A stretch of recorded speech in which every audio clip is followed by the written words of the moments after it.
আমি ডালের বড়া করব, মসুরের ডালের বড়া। মসুরের ডাল আর চালের গুঁড়া দিয়ে মাখিয়ে নিয়েছি। আর মশলা দিয়েছি আদা বাটা, রসুন বাটা, জিরার গুঁড়া, ধনিয়ার গুঁড়া, গরম মশলার গুঁড়া, স্বাদ মতো লবণ দিয়েছি। এখন এখানে একটু আলু দিয়ে দিব, আলু দিয়ে দিচ্ছি, মাখিয়ে নিব।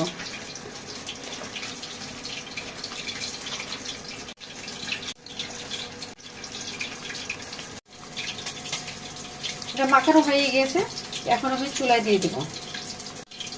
ডালের বড়াগুলো এখন ভেজে নিচ্ছি। ফ্রাই প্যান তেল গরম হয়ে গেছে।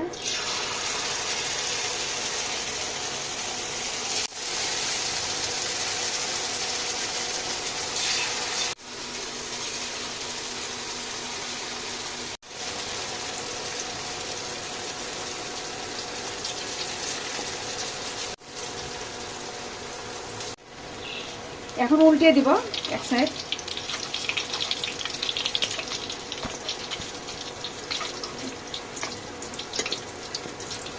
ডালের বড়া এক পাশটা হয়ে গেছে, এখন উল্টিয়ে দিব।